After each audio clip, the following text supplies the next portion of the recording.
Olá pessoal, tudo bom? Vamos aí continuando nossa leitura da Declaração Universal dos Direitos Humanos.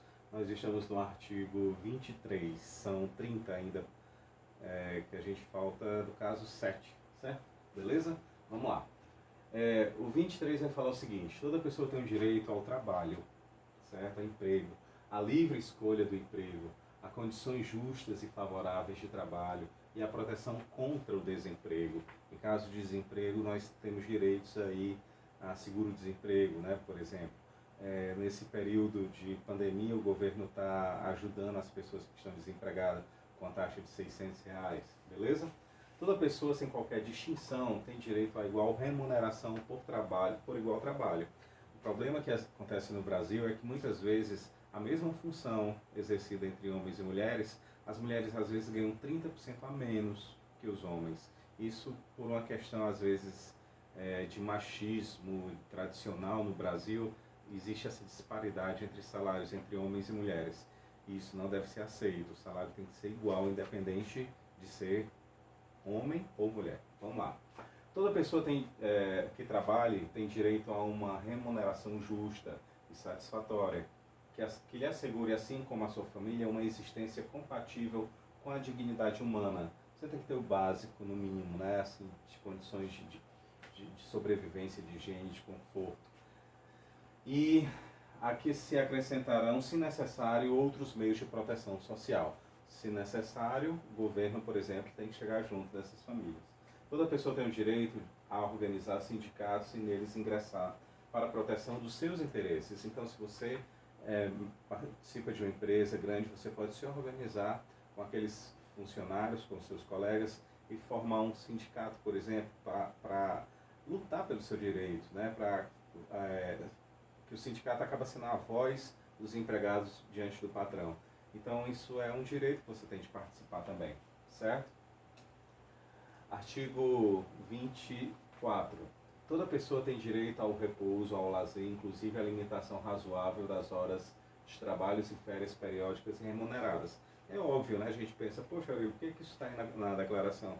Porque às vezes, gente, infelizmente existiam empresas que extrapolavam demais, não davam férias, não davam horário de descanso para a pessoa, queriam que o funcionário trabalhasse 18, 19, 20 horas por dia, com mínimo de descanso e tudo, sem condições mínimas, né, para repouso. Então, tudo isso daí a declaração vem corrigir.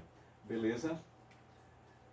Artigo 25. Toda pessoa tem o direito a um padrão de vida capaz de assegurar a si e a sua família saúde e bem-estar, inclusive alimentação, vestuário, habitação, cuidados médicos e os serviços sociais indispensáveis e direito à segurança em caso de desemprego, doença, invalidez, viuvez, velhice, outros casos de perda dos meios de subsistência fora do seu controle. Então, se acontecer alguma coisa, o Estado tem que chegar junto para garantir o mínimo de sobrevivência para essa família. A maternidade e a infância têm o direito a cuidados e assistências especiais. No caso, a mãe que está gestante ou amamentando, ela tem direito a uma atenção especial e a criança também. Por exemplo, as mulheres grávidas não podem ser demitidas durante o período da gravidez, né? Então isso gera um processo grande, inclusive. Todas as crianças nascidas dentro ou fora do matrimônio gozarão da mesma proteção social. É o caso de mães solteiras, é o caso de pais que não assumiram, às vezes, a criança. O filho não tem culpa e ele tem direito, de um jeito ou de outro, ao mínimo, né, de condições de sobrevivência, de educação, de roupa, de segurança, de alimentação, etc. Beleza? Artigo 26. Toda pessoa tem direito à instrução. Aqui nós vamos falar da educação. A instrução será gratuita, pelo menos nos graus elementares e fundamentais. No nosso caso, até o ensino médio é gratuito. O Estado ele pode muito bem ser responsável por isso. Porém, existem escolas particulares, né, que a pessoa pode optar em estudar por lá. E é uma decisão dos pais, onde colocar os filhos para estudar. A educação superior é baseada no mérito, certo? Isso existe também a instrução técnico-profissional, que será acessível a todos, bem como a instrução superior. O mérito aí é em termos, por exemplo, o vestibular, o Enem. Se você passar, você tem direito a estudar gratuitamente no ensino superior.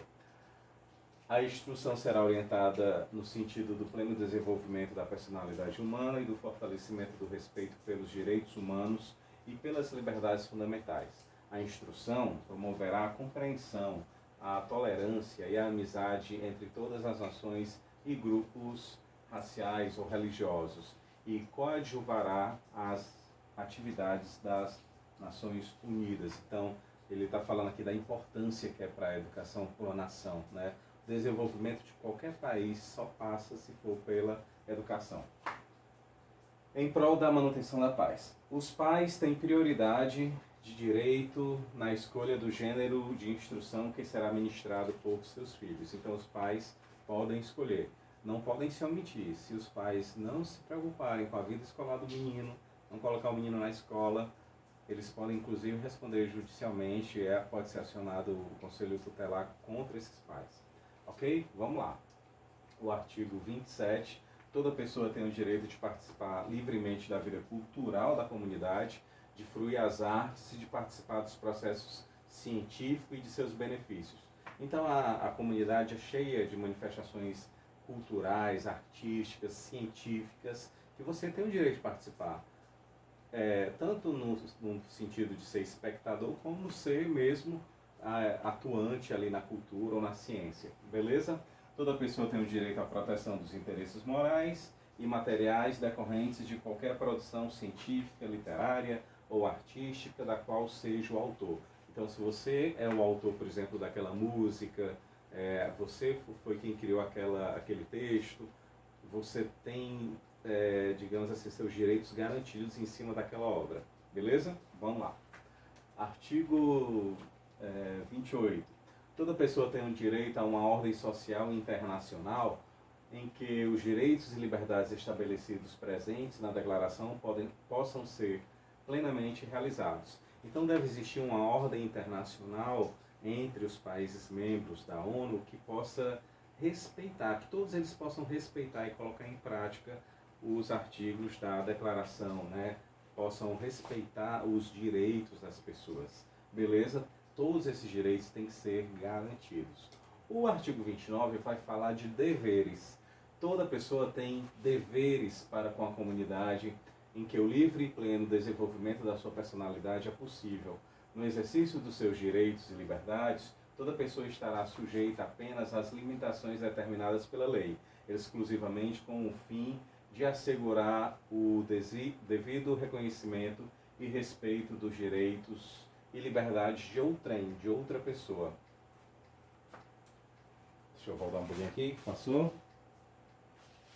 De outrem e satisfazer as justas exigências da moral, da ordem pública e do bem-estar de uma sociedade democrática.